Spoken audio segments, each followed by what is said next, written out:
আসসালামু আলাইকুম ভিউয়ার। তো আমি যেটা বলবো আপনাদেরকে যে আপনারা কলকাতা এসে কোথায় থাকবেন। তো কলকাতা এসে আপনাদের থাকার যে জায়গাটা সেটা সবচেয়ে বেশি যেটা ইম্পর্টেন্ট সেটা হচ্ছে আপনারা মার্কেট স্ট্রিট অথবা কলিন স্ট্রিট এর আশেপাশে থাকতে পারেন বা নিউ মার্কেট এরিয়ার আশেপাশে থাকতে পারেন বা যেসব স্ট্রিট এই আশেপাশে আছে তো ওইগুলাতে থাকলে দেখা যায় আপনার এদিক দিয়ে বাংলাদেশিদের জন্য খুবই ভালো, কারণ হচ্ছে আশেপাশে অনেক বাংলাদেশি হোটেল এবং রেস্টুরেন্ট আছে, তো ওখান থেকে খাবার দাবারের কোনো প্রবলেম হবে না।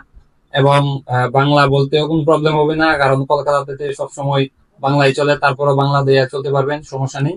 তো ইন টোটাল আমি যদি বলি তো আপনারা কলিং স্ট্রিট অথবা মার্কেট স্ট্রিটের আশেপাশে অথবা নিউ মার্কেটের আশেপাশের এরিয়াগুলোতে যদি হোটেল নিতে পারেন তো আপনাদের খাবার দাবার থেকে শুরু করে এভরিথিং সবকিছু আপনাদের জন্য সহজ হয়ে যাবে এবং ট্যুরটা আনন্দদায়ক হবে।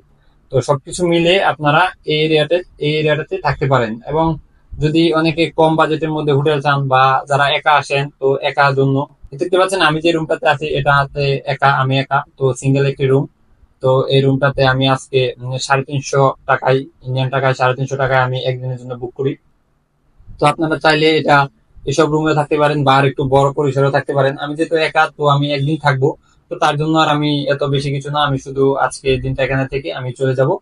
তো তার জন্য হচ্ছে আমি নর্মাল একটি রুম নিলাম। এবং আপনারা চাইলে যে কোনো রুম নিতে পারেন বা এখানে আশেপাশে অনেক ভালো ভালো রুম আছে। তো কেউ যদি কম বাজেটের মধ্যে রুম চান তো এগুলা সিঙ্গেল রুম কম বাজেটের মধ্যে হয়ে যায়। আর ডাবল রুম হচ্ছে 600, 700, 800, 1000, 1200, 2000, তো এক এক সময় এক এক রকম হয়।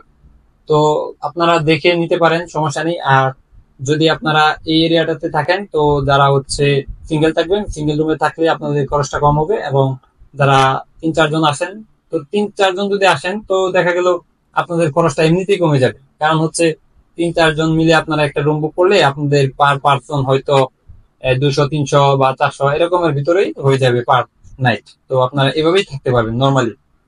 তো ধন্যবাদ ভিডিওটি দেখার জন্য।